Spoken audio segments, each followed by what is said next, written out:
Well, good morning, good afternoon, good night for those who are here with us. Welcome again to the panel at this event of eugenics we're now conducting. In this panel, we will be talking about the archives and collections of the eugenic history. And for that, we have the presence of our colleagues and friends, Julian and Patience Schell. Before giving floor to the panelists, I want to make a brief presentation of our presenters. I want to remind you that to watch this in Spanish, you can watch it at the YouTube channel of 17 Institute. And for listening to this in English, you can follow the Facebook live broadcast of 17 Institute. I also want to thank our translators. So, Giorgio Julian Montagnes works at the 16th unit of the National Educational University of Morelia, Michoacán, holds a bachelor's, master's, and PhD in history by the School of Philosophy and Literature of the National University of Mexico.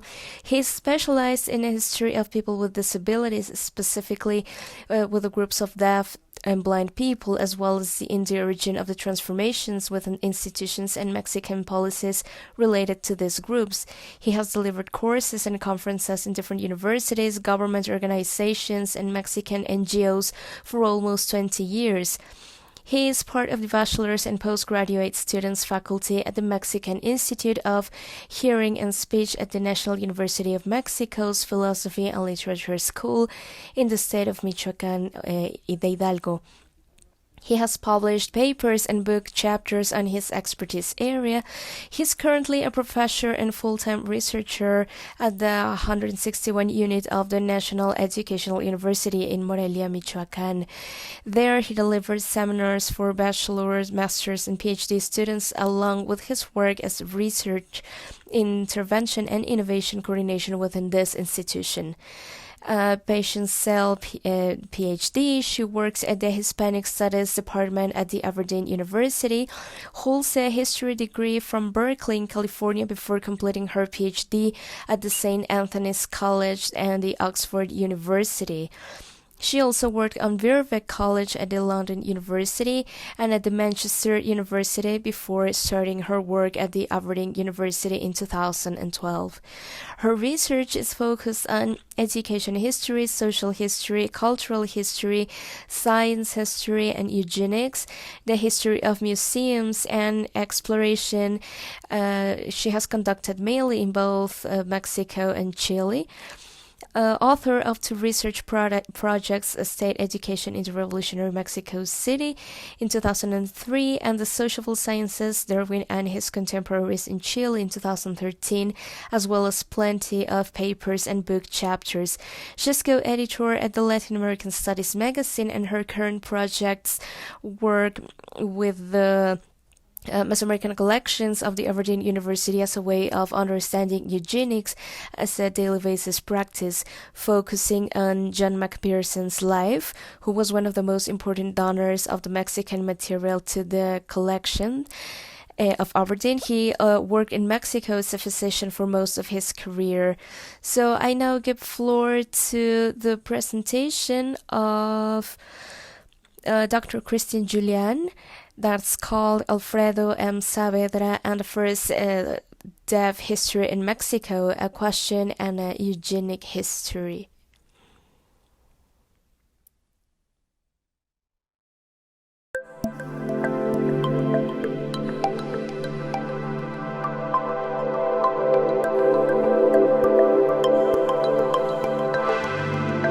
Alfredo Saavedra was a doctor born in 1893 in Mexico City. In his almost 50-year career, he devoted himself to teaching in various higher education institutions and collaborated in various periodicals such as the Gaceta Médica de México, Criminalia, Revista Mexicana de Puericultura, and of course in the journal Eugenesia, which was the official organ of the Mexican Society of Eugenics, founded by himself in 1931. He also published more than a dozen books on various topics and was undoubtedly one of the most notable defenders of eugenic ideas. Although his work is well known in Mexico, one facet that has not received attention was his work as a professor at the Normal School of Specialization, an institution founded in 1943 that was dedicated to training expert teachers in the care of children that today we would call disabled. There he taught 3 subjects, all 3 in the same program, that of teachers specializing in deaf-mutes, theory of assistance, theology of deafness, and audio-mutism, and the one that interests us the most, the history of the education of the deaf-mute. At that time, there was no writing in Mexico that specifically focused on the issue of deaf education and its history. And for this reason, with the notes of his classes, he prepared a series of materials that appeared as of May 25th, 1958, in the supplement of the important publication Medicine, Mexican Magazine. These works had enormous significance for a sector rarely approached by Mexican historiography, the deaf community. Starting with the article entitled Evolution of Medical and Pedagogical Concepts About Deafness, Saavedra presented a work divided into 2 sections. The first, dedicated to the international history of these issues, and consisting of 7 parts that were published between 25th of May and August 25th, and another specifically about what happened in Mexico, the most interesting and original, which had 6 parts. The first was published on September 10th, and the last on January 25th, 1959. Analyzing a little more carefully the first content of the 7 articles dedicated to international history, we can conclude that in reality very little can be highlighted, because by that date there were already numerous studies on the subject in the world. The first, in fact, had been published 400 years earlier in 1550. So what Saavedra did was simply take some information from a few of these texts, organize it, and that was what he presented in these first 7 articles. Of all these, I only want to recover 2 of his stories because they end up being of interest for the purposes of this talk. The first of them has to do with what happened at the International Congress for Teachers of the Deaf-Mute, held in Milan in September of 1880. This episode is for many the most important in the history of this type of education, because, it is believed, it was there that the prohibition against using signs to teach the deaf was established.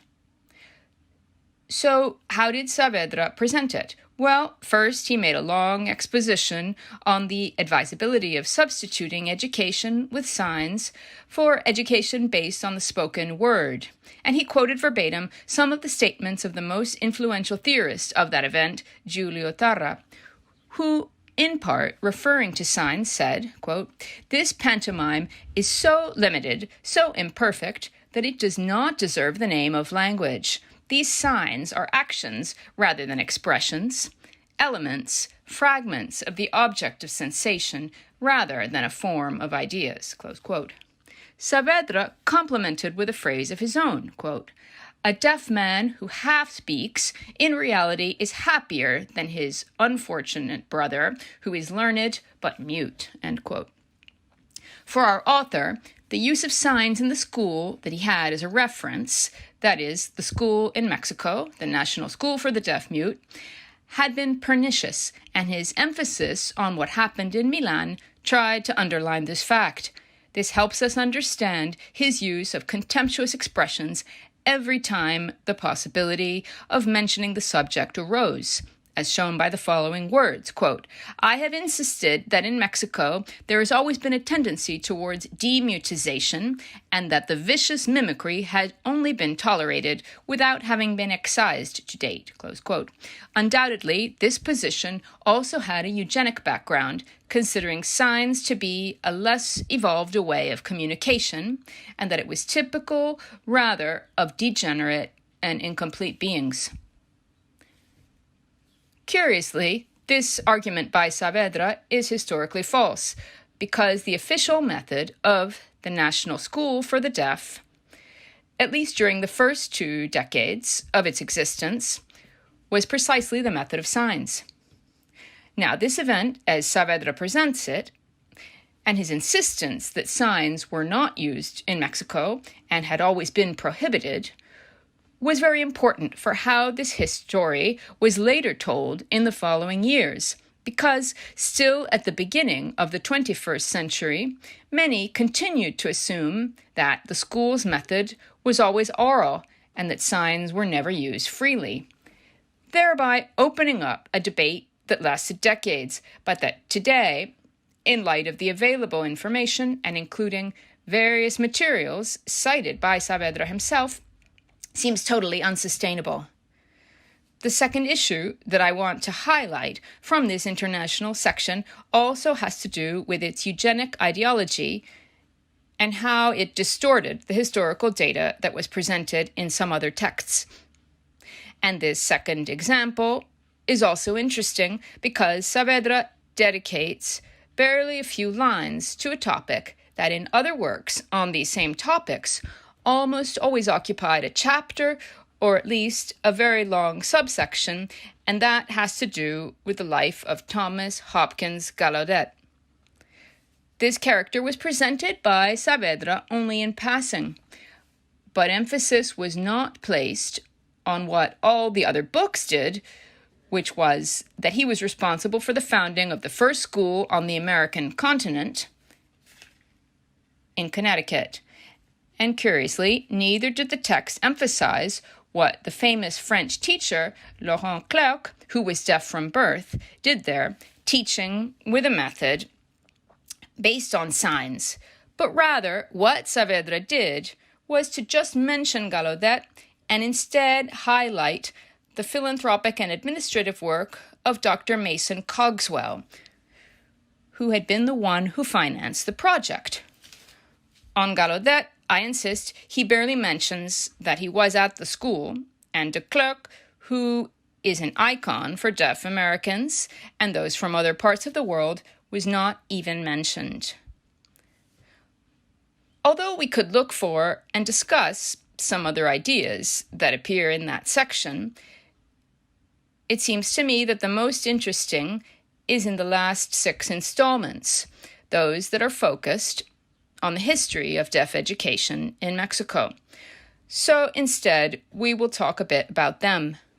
This second part begins with an article titled Deaf Muteness in Mexico Until 1918, Evolution of Concepts in Medicine, Education, and Assistance. And in this first article, Saavedra established as the first reference on the education of the deaf in Mexico what had happened in September 1821, when, I quote from Saavedra, verbatim, "The news of educating deaf people unable to express themselves aloud arrived in Mexico." And then, when he explains this expression, Saavedra tells us that an advertisement appeared in the newspaper El Sol, where a teacher offered his services to the deaf who wanted to hire him to teach them, and I quote verbatim, writing, intelligence, and speech. This simple account, which is the beginning that Saavedra frames for his story, will also later become the beginning of many other stories that will be told on this same subject. But the interesting thing here is that Saavedra, when he talks about this, presents the textual quote of how what is offered is to teach writing, intelligence, and speech, but Saavedra only highlights the part of speech because it is what really interested him, and then everything else was forgotten. And the truth is that it is difficult to think that things could be otherwise if we consider that just 2 paragraphs after, Saavedra himself stated bluntly, always since its inception in Mexico, the trend has been to move towards demutization, not only from the time period we discussed, but also later when the demutizer and renowned teacher Eduardo Huet arrived. Curiously, reviewing the sources that he cites in his bibliography, at least 2 texts are included that refer to the work of another teacher that Saavedra decided not to mention, and which, by the way, is prior to the publication from the newspaper El Sol. The other teacher who Saavedra did not mention was Luis Octaviano Chusal, who, since 1809, had already worked with deaf children, but did so with a method linked to that of the Spaniard Lorenzo Hervás y Panduro, who had been inspired in turn by the use of signs from the French method. On the other hand, the teacher he called the demutizer, Eduardo Huet, is also a very famous deaf man because he had founded the first school for the deaf in Brazil, in Rio de Janeiro, and some years later, in 1867, he founded the National School of Deaf Mutes in Mexico. He had declared openly on many occasions, either by word of mouth, but above all in his daily actions, that he taught according to the method of the Abbot de l'Épée, based on signs and manual habit. Lastly, the statement that Huet was the demutizer is quite an exaggeration, because Huet did indeed know the demutization techniques, but there is no proof that he taught anyone to speak. In fact, with a comment he mentions about the early days of Huet in Mexico, it is easier to understand the situation and why calling Huet the demutizer is wrong. Saavedra says, speaking about Huet, the following, I quote verbatim. He addressed several influential people, making himself understood through writing. Well, it is good to know that this teacher was nothing less than deaf, although not from birth, according to the testimony of his relatives. Close quote. Well, the first thing that stands out here is the way in which he presents the crucial fact that the French teacher was deaf, as if it were a casual, incidental matter, which only serves as an anecdote to adorn the character, discarding all contemporary references to Huet, including some who knew him personally and pointed out his deafness at birth, a situation that Saavedra himself knew about and that he explicitly referred to. And here I'm referring to the sections of Orozco Iberra, Rivera Cambas, and Juan de Dios Pesa, who pointed out this way. And yet, after pointing it out, Saavedra insists or pretends to give more credibility to the opinions of 3rd and 4th generation descendants who, according to him, informed him that Huet lost his hearing at age 13. Those relatives who were in contact with Saavedra more than 70 years after the death of the European professor in reality never knew him.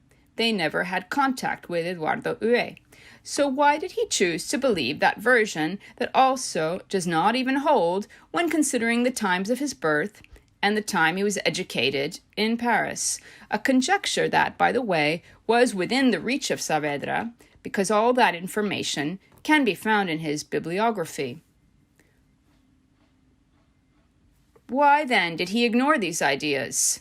Well, most likely, following his own biases, he ruled out the possibility that someone with a degenerate inheritance, that is, a congenitally deaf person, attained the intellectual development and notoriety that Huet achieved, so he felt more comfortable with the idea that due to a fortuitous situation, he lost the ability to hear. Over the years, the idea that Saavedra introduced in this matter, because here it is very important to point out that Saavedra is the first to say this, and then everyone else begins to follow him. Over time, this version became the official one, and now many people think this, right? And the first to say it was Saavedra. Now, another of the characters that he portrayed in an interesting way was Ramon Isaac Alcaraz, to whom Saavedra attributed taking the first steps towards the creation of the first official school for the deaf in Mexico.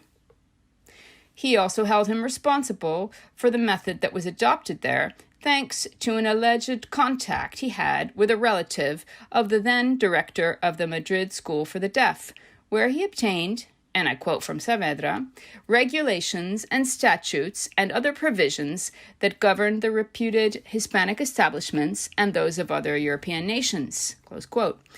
This matter is striking because none of the documents cited in the bibliography contain this information, in addition to being clearly erroneous, in view of the fact that both the method followed and the provisions on the internal organization of the campus and even the form of financing of the institution was UE's own, because he had implemented them in the school of Rio de Janeiro a decade earlier. Is this a simple error in judgment or interpretation? Or maybe there was a certain nationalist interest in highlighting the Mexican over the French, or maybe even a prejudice that assigned a certain superiority of the hearing over the deaf, whom, who knows, perhaps he considered incapable of such an action. Now, despite the overvaluation that Saavedra gave to Alcaraz's role in the process of creating the National School for the Deaf, this fortunately did not have lasting effects, because later authors did not recover it. However, there was another passage that was also wrongly recorded, and this did have enormous consequences because it was reproduced in almost all of the accounts that were made in the following years. The passage in question has to do with another prominent teacher. This was Luis G. Villa, and his second surname was Alcázar, a name that Saavedra changed by mistake or to make it coincide with that of Alcaraz, and thus maintain a non-existent family link. Our author says that Alcaraz, I quote, had hinted to his nephew, Don Luis G. Villa Alcaraz, no longer Alcázar, by then a medical student, to invite Don Eduardo Ue, then director of a school for deaf-mutes in the Empire of Brazil, so that, with better perspectives and support, he would move to Mexico, where he would find great facilities for the development of his faculties as a teacher. Don Luis was so convincing that Don Eduardo Ue set off on his way to Mexico, end quote. This explanation does not make any sense. First, because Luis G. Villa was not even born when Ue arrived in Mexico. But even if it were not so, and in case he was indeed a medical student, a fact that incidentally does not appear anywhere else before Saavedra presented it, we can ask ourselves, would that young medical student abandon his studies because of a simple suggestion from his uncle? Was there no one else who could fulfill that commission? And what about Ue? Would he renounce his privileges in Brazil? Because Saavedra says that Eduardo Ue was a personal friend of the emperor Dom Pedro II. So he was going to give up all that to launch himself into the unknown, into the then chaotic Mexican lands. In an unexpected twist to this story, which I insist was widely disseminated, it was later used by the deaf themselves to argue for the great love that Ue felt for all people who were in the same condition. And they said that he was willing to abandon everything to help the deaf Mexicans. Curiously, in this story, the sender of the invitation was also changed. It was no longer Alcaraz, but Benito Juárez himself. He was the one who sent Villa to undertake the journey, thus linking the two great heroes of Mexican deaf mythology. On the one hand, Benito Juárez, and on the other, Eduardo Ue. Well, although this story is interesting, and I would like to continue describing some other passages of these articles, for reasons of time, I prefer to direct these reflections towards a different matter. And it is that as important as what Saavedra says is also what he does not say. Let's see, I want to mention first, except for Ue, Saavedra does not mention any other deaf person by name, as if these individuals were simply objects of study, but not persons capable of agency. This matter is particularly notable because at the time he published this series of writings, at least 3 very successful deaf people were well known in Mexico City. The first, Professor Fidel López de la Rosa, recognized as one of the most skilled teachers for deaf students of his time. The second, Guillermo Díaz Barreiro, a journalist who published in the newspaper El Universal with great regularity and who was also a character of the time. And thirdly, Ignacio Sierra, who also worked for a newspaper, but in this case, the Nacional, and he was also a very famous illustrator, his works. These last two, Díaz Barreira and Ignacio Sierra, had also been cited many times by authors who spoke about the National School for the Deaf as 2 of its most intelligent and successful graduates. It should be noted here that 2 of these 3 deaf people were not deaf from birth, but this data was most likely unknown to Saavedra, and this leads us to think of another of the harmful effects of the eugenic theses, where, as we say in Mexico, the righteous pay for the sinners, because even those who had acquired a disability were treated as if they had it from birth. Now, Saavedra's second omission also has to do with Díaz Barreiro and with Sierra, but in another sense, because they were also important leaders of the deaf community and were involved in the creation of their first associations. The eugenicist doctor did allude to the protests that occurred at the National School for the Deaf, for example, in 1937, which is mentioned in the 4th installment of the section on the history of Mexico, which was published on November 25. But he dismissed them as simple insubordinations, political agitation. He also insisted that the participation of the deaf had not been fully conscious, but had been encouraged by the socialist youth. He also systematically ignored other episodes that were widely followed in the press, such as the denunciations that students, former students, and other deaf people presented with some frequency to highlight the irregularities that were experienced in the National School or in some other spaces. This, obviously, without counting the educational work that was also carried out in the aforementioned associations, which included matters such as literacy courses, job training, distribution of manual alphabets, even the publication of a magazine, since 1934, a magazine called Companionship, created by deaf people. All this, evidently, Saavedra did not recognize at all, and he only mentioned this matter of insubordination, right? Now, any reference to this coordinated, well-planned work would evidently undermine 2 important starting points for Saavedra. The first, that deafness was a matter of individual impairment, and that it could not be thought of, in any case, as an expression of identity or community collaboration. Secondly, there is the fact that, according to Saavedra, the best route, the only acceptable one for the intellectual and social development of the deaf, understood as crippled or abnormal, to use only 2 of the terms that, among many others, he frequently used to describe them, was lip teaching and lip reading. That is to say, to relieve the deaf of their muteness. For him, successful education for the deaf in this case was to make them resemble the hearing as much as possible, and for this reason, it was surely incomprehensible to him that even the deaf, who were most advanced in these techniques, such as the 3 we mentioned, opted for using signs on a daily basis, demonstrating de facto that the incompatibility of both methods was not as incompatible as he believed and maintained.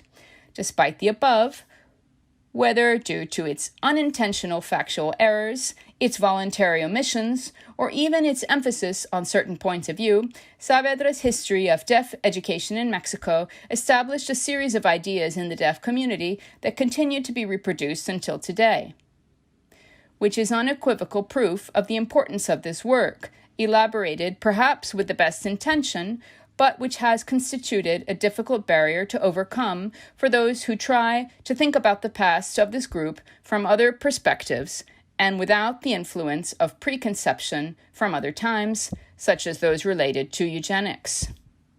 By way of conclusion, I would just like to mention 4 brief final thoughts.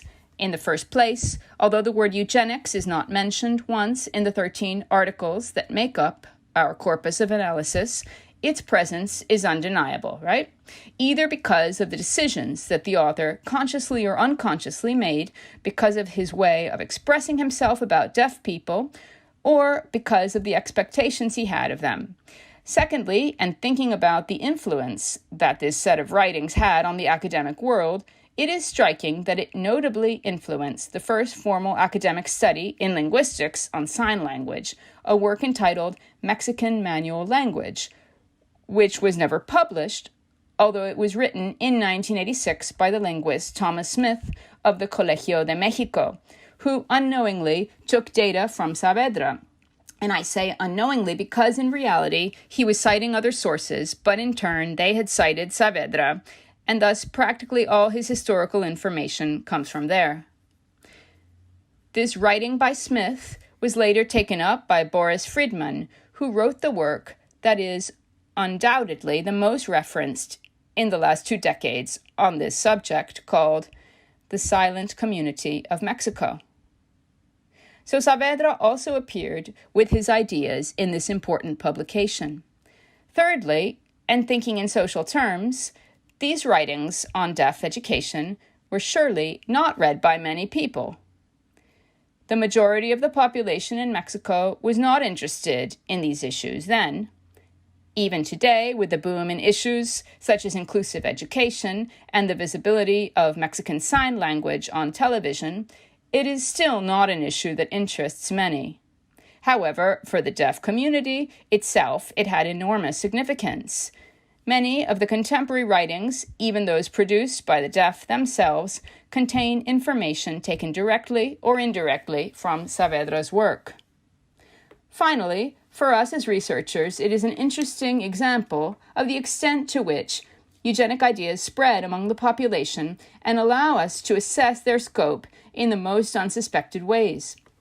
In almost all the introductions of the Mexican Sign Language dictionaries that are used today, and even in the justifications that are given to establish certain demands or even laws, such as the historical arguments to officially legitimize the celebration of National People's Day of the Deaf, which appeared in both the Senate and the Chamber of Deputies just a couple of years ago, Saavedra's interpretations can be perceived, albeit surreptitiously. After all, although today some spaces insist on the importance of assessing the cultural, linguistic, and identitarian dimensions of the deaf community, for a large part of the population of Mexico, the usual thing is to continue to think of this condition only as an individual matter, a defect that must be fixed. Although we cannot blame Saavedra for this, certainly his work did its part in spreading this perception, even to this day, when it is easy to fall into the error of assuming that eugenic perspectives are things of the past.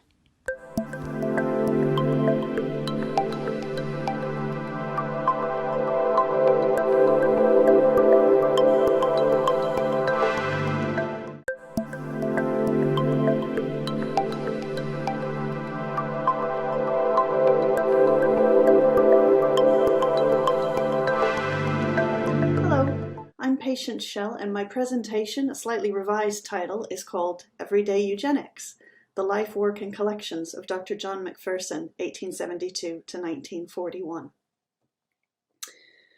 The storerooms for the University of Aberdeen museums are still. Fluorescent lights hum as I wander between the rows, looking at the labels on large plastic tubs, and I'm still so excited that I have permission to look into any box, examine any artifact. I am an honorary curatorial fellow at the museum, and after training, I've been let loose in the collection to see what I can make of the materials from the Americas. The University of Aberdeen has a collection recognized by the Scottish Government as having national significance. Only 2 university museums have this recognition, and it's the 6th largest collection in Scotland out of 400. But the display space can only handle a couple percentages of the material held. Plus, little has been done with the Americas collection.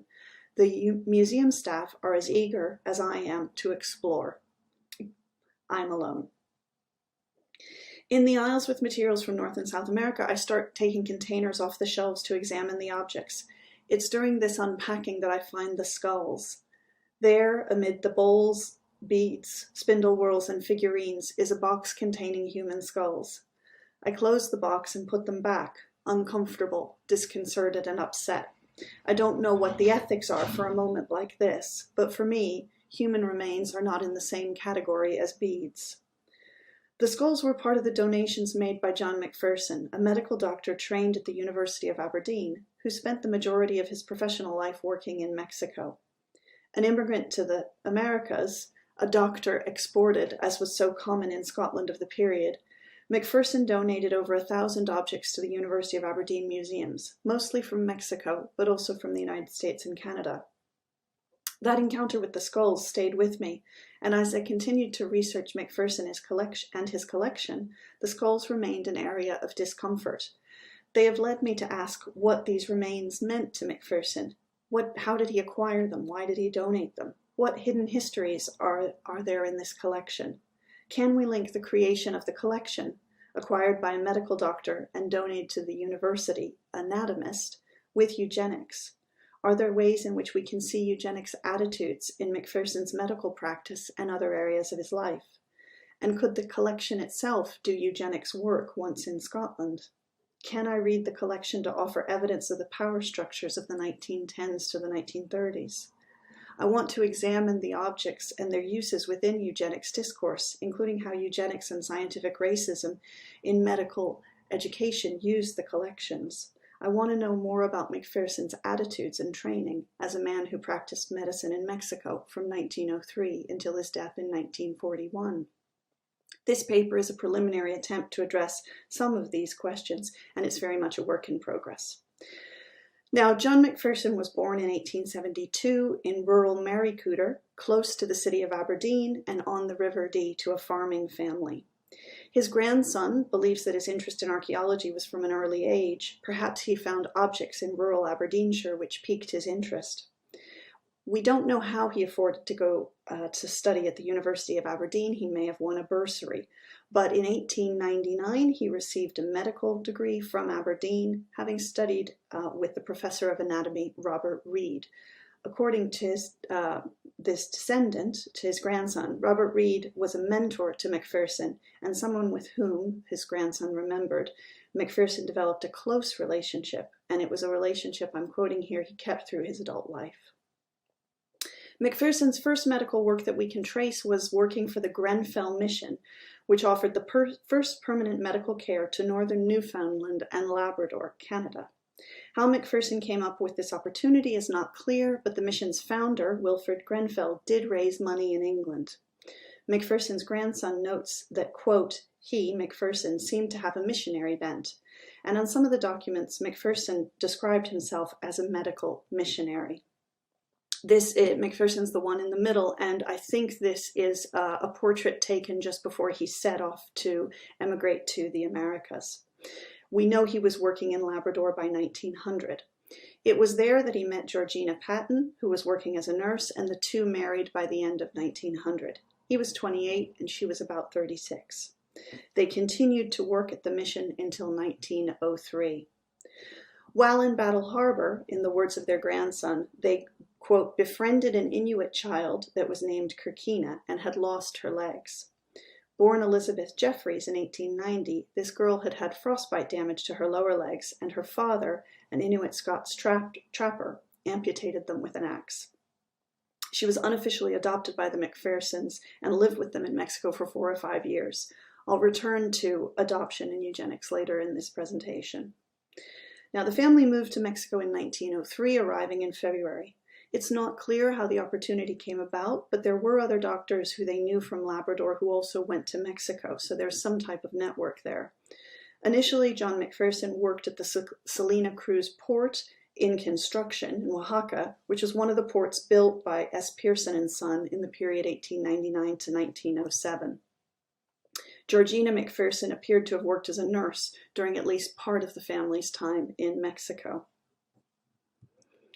I'm not 100% sure that is Kirkina Elizabeth, but I think it probably is.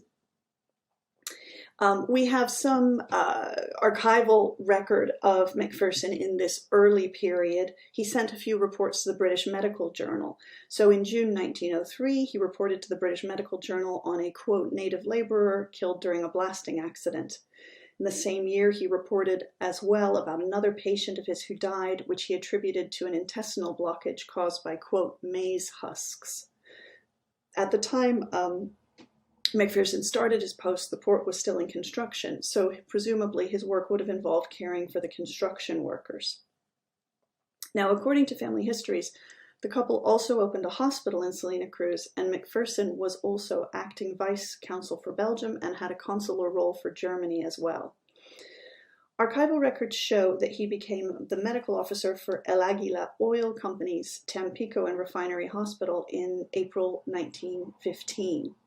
According to a 1923 letter, the company had founded medical services for the refineries and exploration department because of the risky work and the climatic conditions at the sites. Moreover, in these settlements, other medical help was unavailable, while in Tampico and Minatitlan, quote, local medical help is either unsatisfactory or not always available. Thus, the medical provision was not philanthropical, but here I'm quoting again from the letter, a necessary adjunct to keep the staff in fit condition for work. It also enables us to control the staff and labor so that they are not absent from work on trifling grounds. And as we also have sick pay to pay, we want them to get into fit condition again as soon as possible. Our statistics show that 80 to 90% of the cases treated are due to accidents or climatic conditions. Therefore, the medical service is of practical purpose. The medical care offered to employees working in the refineries or construction appears to have been free. Now, are there eugenic undertones in this concern for the fitness of the working population and the use of medical care as a means to improve and control the workers? I suspect there are, and this is an area where I want to do more research. This letter also indicates a presumption of national preference in terms of the medical practitioners people might want to consult. It notes that unlike in the refinery areas in Mexico City, quote, medical help and specialists of all nationalities may be had at a moment's notice. While he was medical officer for the Tampico and District Refinery Hospital, Macpherson had to submit monthly reports to the head office in Mexico City. Sergio Valladares Santiago argues that this submission of reports shows the government's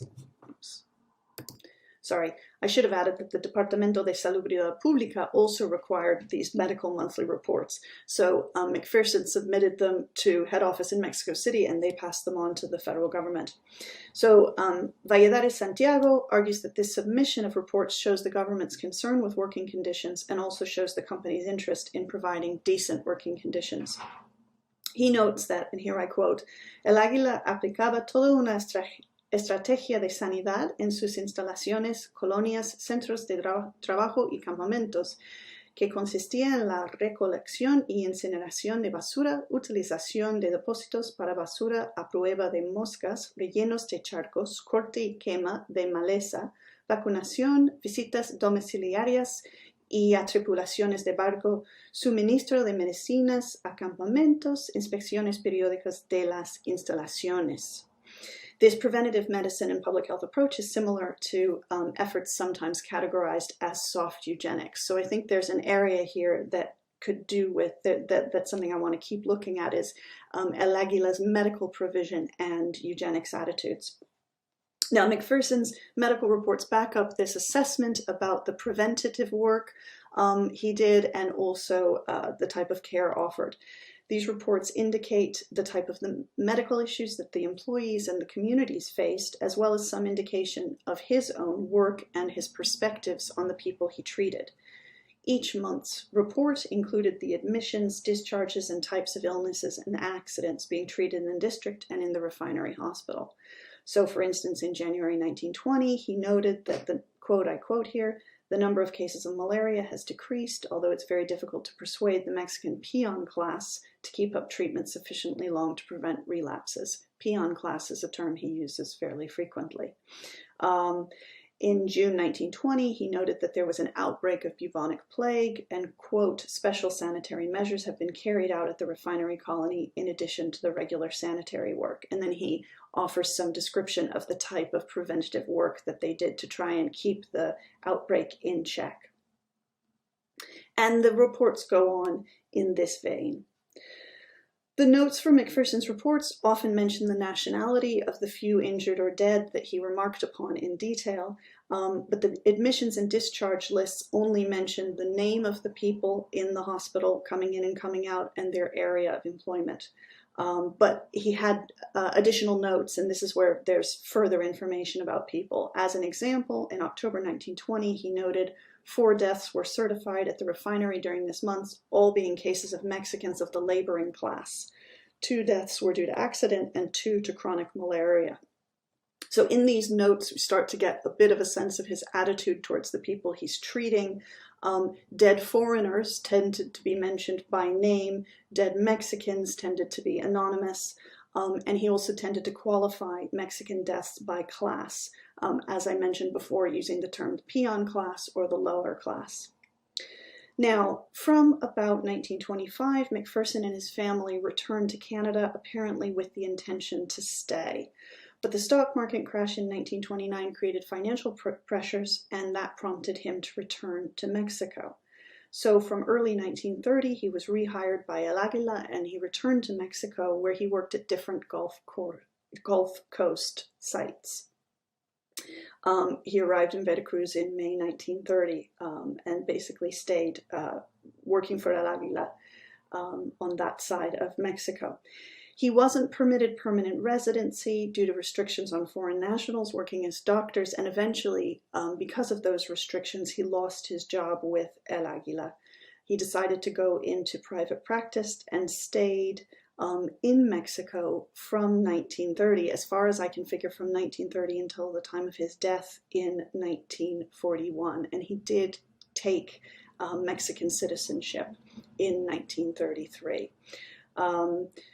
He is listed in the obituary as being survived by his wife, Georgina, and 1 daughter. Now that gives an overview.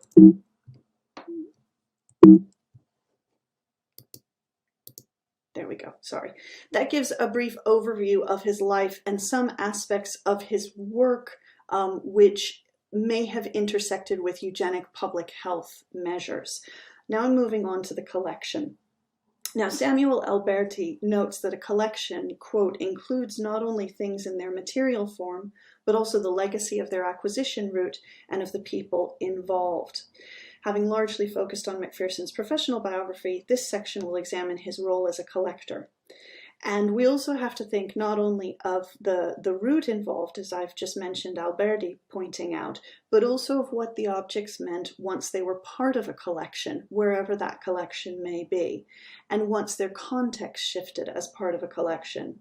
As Subhandra Das and Miranda Lowe argue, museums were integral to entrenching scientifically racist ideas, functioning as repositories for the objects and specimens collected on scientific expeditions carried out around the globe, and simultaneously legitimizing this collecting in the context of scientific thought. Now, at the University of Aberdeen, the museum collections were used as teaching tools. Macpherson would have studied botany in the Botanical Museum, which was established in 1864, and human anatomy with the anatomy collections under Professor Robert Reed, who I've already mentioned was a mentor to him. Reed was professor of anatomy at the university from 1889 to 1925. Reed was also from Aberdeenshire, where he studied, but he'd worked in London before returning to Aberdeen. He was one of the founders of the Anatomical Society and its president from 1910 to 1912. So he was, as far as I can figure thus far, quite an important figure in UK medicine at the time. In Aberdeen in 1896, he created an anthropometrical laboratory measuring and recording physical descriptions of the university's medical students. So again, they're getting very close to questions about eugenics here. After Macpherson graduated, Reed founded an anthropology museum in 1907, uniting ethnographic and archaeological collections as well as the human remains in the anatomical collection. The bringing together of these three categories, human remains, ancient objects and artifacts, and the material culture of living non-Western peoples, suggests an elision of non-Western and non-European peoples with past cultures. Reed remained museum curator until 1938, and in this period, the university trained university students to work in the British Empire, using the objects of the people under the empire to teach about using the objects of the peoples who were ruled by the empire to teach about the people and their cultures.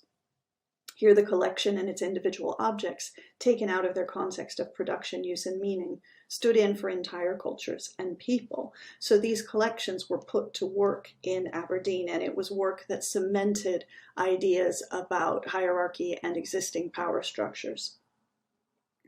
In the 1912 catalogue, Reed, writing about himself in the third person, noted that the Anthropological Museum contained, quote, specimens which have been collected and arranged in order to illustrate, insofar as they can, the habits, customs, and cultures of the different races of man.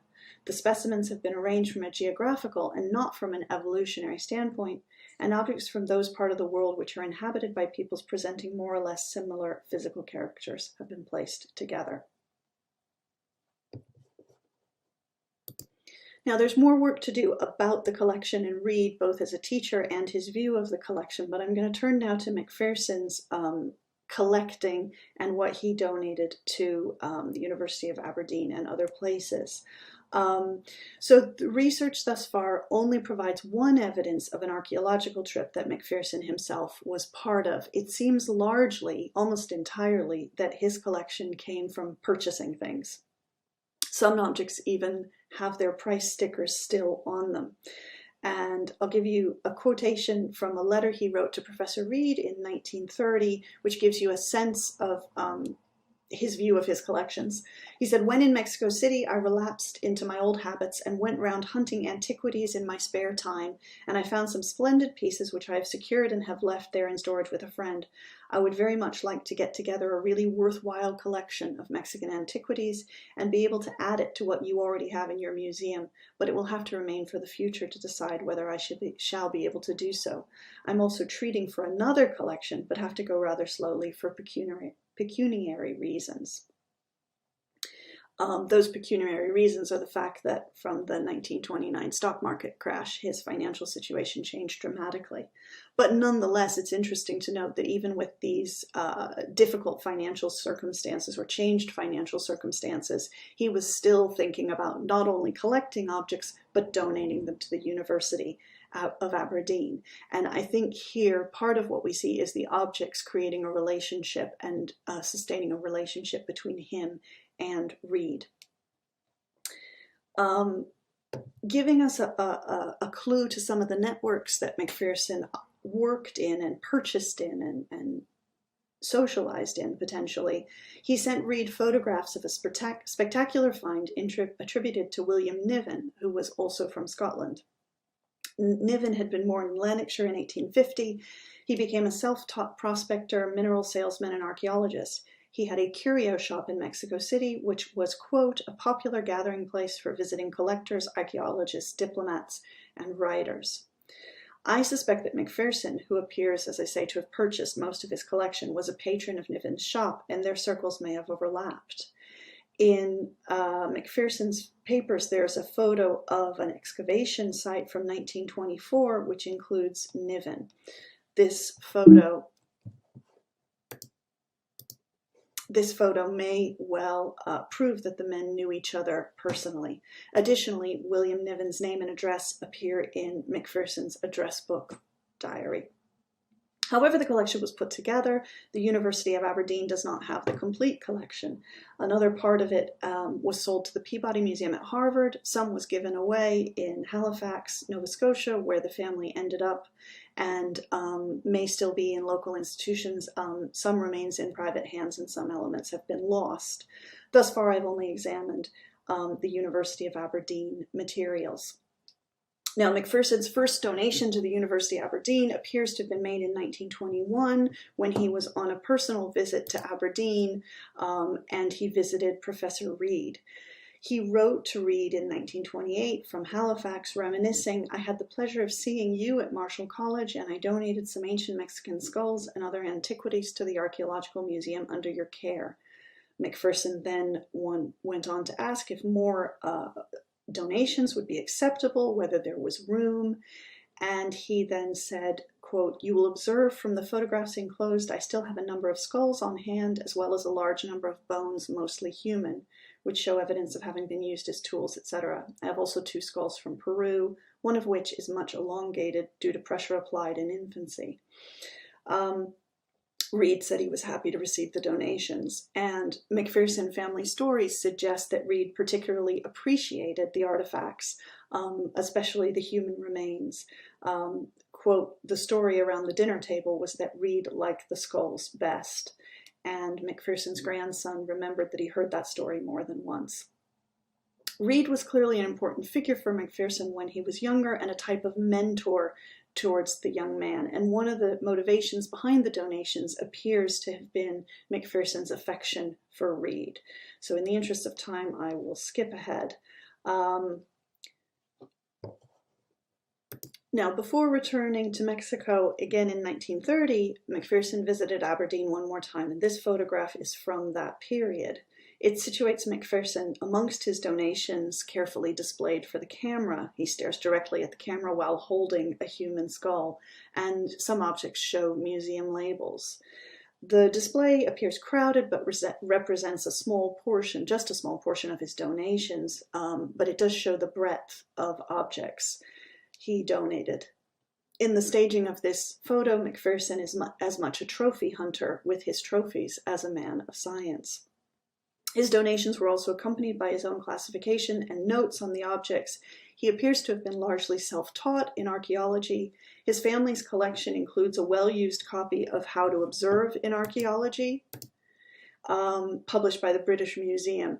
Now, while this book was about the Near and Middle East, as it says, his library also included Herbert J. Spinder's Ancient Civilizations of Mexico and Central America from 1922, and Thomas Athol Joyce's Maya and Mexican Art from 1927. Now, what links are there with eugenics in the making, holding, and use of this collection? These are questions which I'm still working on, but the key will be in finding out more about Reed's views and his teaching, if that's possible. In the instances of the collection, then, it may not be Macpherson's point of view that matters as much as what he knew of his former teacher and how he catered to Reed's view. The next step is to find clues about how the collection was used to prepare students for work in the British Empire and informal empire as well. And there's already suggestion there of this perspective of scientific racism, and I want to find out as well more about Reed's work and what he was teaching in the classrooms. So these are areas for further investigation. But I think the collections itself and the way in which Macpherson knew that these collections would be appealing to Reed and how Reed might use them gives us some suggestion about the way in which these objects and human cultures were being used to cement ideas about human hierarchies. Now, there's one final area of Macpherson's life which potentially connects to eugenics. John and Georgina adopted 2 girls, one for a period of time and one for her whole life. The first girl I've mentioned already, they called her Kirkina, but she was born Elizabeth Jeffreys. Her mother was Inuit and her father was Inuit and Scottish. She was born in Labrador in either 1890 or 1892. Some accounts suggest that her parents both died and that as an orphan she went to the Grenfell mission at St. Anthony in Newfoundland. One account says that Grenfell, quote, also took her to New York when he and his team performed 16 surgeries on her legs. On that excursion, Grenfell gave her the name Kirkina. Once she recovered, she received further care at both their mission hospitals in St. Anthony and Indian Harbor and attended schools the missionaries brought her to in St. Anthony, Halifax, in the United States. For several years, she accompanied Dr. Grenfell on his lecture and fundraising tours to the United States and Mexico. The historical accounts I have are not fully compatible, and that's something else I'm still trying to figure out. And I have to admit here, I did look at Wikipedia. Sorry, this is just to try and get a sense. But it has her at about 4 at the Indian Harbor Hospital when Grenfell met her. And from there, a nurse took her to Halifax to school. In any case, whatever the details are, at some point when she ended up at the Battle Harbor Hospital, she met the Macphersons. And John Macpherson's grandson remembers that his grandparents, quote, arranged with some difficulty to get artificial legs and limbs for her. She went to Mexico with them when they were there in 1903 and was there probably around 5 years, we believe. And Elizabeth Kirkina appears to have been used by the Grenfell mission to encourage donations, although the Macphersons sought to protect her from this. And here we see how her story was published in a newspaper for Sunday school children, again, trying to use her to solicit donations, encourage support for the missions. While there are many details about Elizabeth Kirkina's early life that I'm missing, we have the example of a mixed-race child being removed from her community, renamed, and being used for publicity to benefit missionary work. Again, how much the Macphersons were actually involved in that is not clear, and I do have one instance of them actively protecting her from some of this.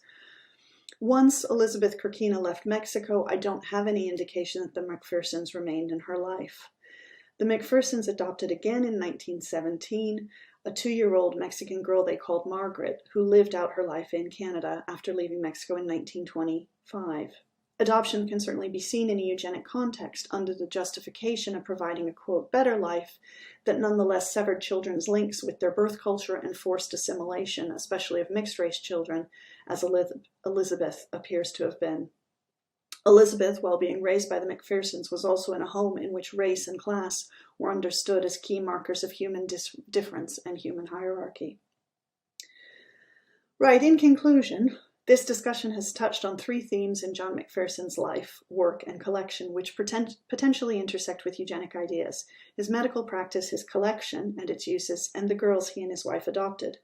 Macpherson's life offers an opportunity to seek eugenics in human encounters, in the attitudes and ideas Macpherson may have learned from Reed, and in the collection which Macpherson gave to Reed and Reed used as evidence for his teaching.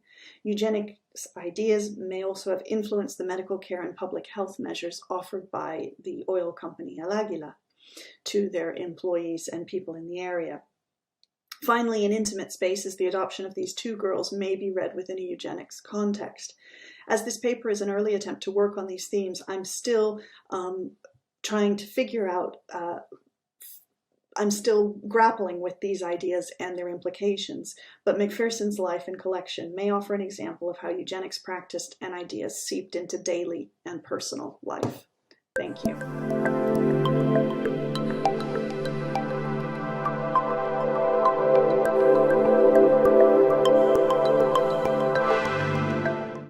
Okay, well, thank you so much for your presentations, Christian, Patience, how uplifting. And also, I was thinking while I was listening to both you, Christian, and Patience, how transnational character, and thanks to the historical works, but also the archive work that you've been conducting, allow us to better understand this connection that maybe now is on the shadow, as if eugenics was something from the past, but the reality is that it's so present in the different transformations that have occurred throughout history thanks to technology. We have very little time for questions. I have here a question of Marisa Miranda. We will listen to her in the following panel. She asked, have you ever found any links between Saavedra and the Argentinian eugenics? In our country, he was very well renowned. So I don't know if you want to answer, Chris.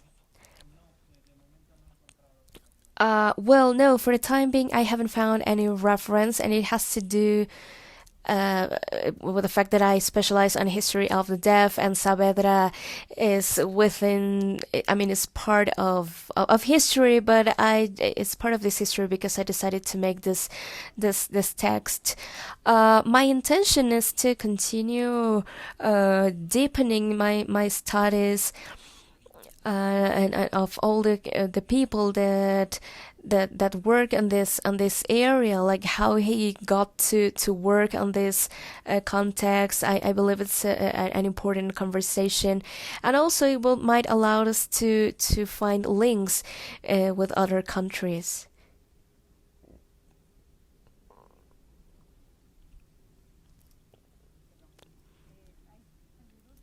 Okay, some other people are sending greetings from Brazil, Argentina, Mexico, saying thanks for the amazing presentations. We still don't have other questions, but I have a question for patients. This work that you mentioned, that you are now working, this archive work between Mexico and Chile, it most probably is giving results. I don't know very much about your work, patients, but I guess that it has already established these connections that appear in terms of eugenics, but also in public health, as an inheritance of Europe and Latin America. But also I feel that maybe a dialogue must have appeared between Latin America and Europe. How much information went from here to there? Because we know what we have received in terms of eugenics, but has there been a usage of authors, theories from Latin America based on what you have researched so far? Thank you, Beatrice, for the question, and also for helping us in keeping this workshop happening, and also thanks to the translators and everyone. So far, so good. Regarding your question, I have to admit that my work between Mexico and Chile are works on Mexico and Chile. I haven't found any links between Chile and Mexico, but the work of Joanna Kroll from the University of Bristol has published a book on the circling or on the flow of ideas, specifically between Peru and Chile, but with the influences among Mexico, Argentina, and other countries, as a way of understanding how a network of intellectuals, writers, activists, artists, and as well as other publications between some of the years of the 20th century. This work will appear as a book, but I have to admit that specifically my work most recently about eugenics in Mexico, what I've been trying to do most commonly is the transmissions between or the flow of ideas between United Kingdom and Mexico, this common goal between Mexico and the UK. But so far I haven't just focused on the collections and not specifically on publications and other types of communication. Maybe for both of you, Christian and Patience, what would be the importance of reading these archives, this material that has been accumulated with the aims of understanding what is happening right now and establish a communication channel between these processes that have been happening since the beginning of the 20th century, or even before, even from the 19th, from the 20th century, and that have become more relevant now with the pandemic. I think it has make us clear that it's necessary to have a linear approach in terms of disability and health in general. I don't know, Christian, if you would like to start. Yeah, that's a quite interesting question because I believe it's crucial to identify to identify the origin, not only the eugenic origin, but also other moments, other conceptions from the past, how they become part of the manifestations of the present. Like, for instance, in my presentation, I mentioned finding these ideas of Saavedra in the arguments that were presented on the Chamber of Deputies on the regarding the deaf in Mexico. This let us know how in the past many ideas and prejudices remain and keep bulking over time. And if we are not aware of these processes and how it has become part of the present, then we might be confused and we might not be able to understand what is going on. And I believe this is one of the fundamental problems that the disability studies have. It's so much focused on the politic or in policies, contemporary politics, but there are so many things that we are facing can be traced in history and were built in the past, in prejudices from the past. So I believe in that regard, the historic work is so relevant to understand and then tackle these problems. I want to add that if we're specifically talking about collections and museums, we have to understand the histories of the collections and the work and the purpose of these collections when they were first brought together. As I said during my presentations, there are hidden hierarchies, ideas about races and human relationships and power structures that are within the collections that we still use and we still show. And of course, experts on museology are perfectly aware of these hidden histories, and they are trying to surface them to give us a more obvious idea about the power structures behind the creation of these collections.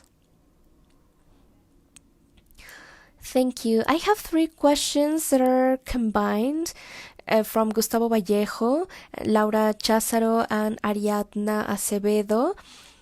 The first is regarding the cranium collectionism.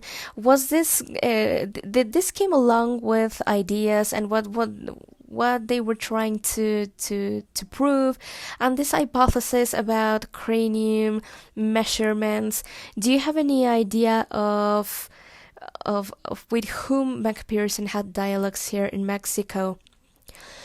Really good questions. Thank you so much. I am starting to try to look for information. First of all, I have to read about the craniums. I have to read lore because cranium has talking about craniums means a lot of possibilities. So I have to look for the article, well, for the paper. Now, regarding the chapters or not the chapters, the networks of Macpherson in Mexico. He made an expedition, an archaeological expedition. It was so not professional. It was with Jacinto Tirado. So in the archives, there are some indications about a Mexican contact with whom he shared this interest of antiquities, and then other links with a Scottish doctor, with a Scottish physician who worked in Canada and Mexico.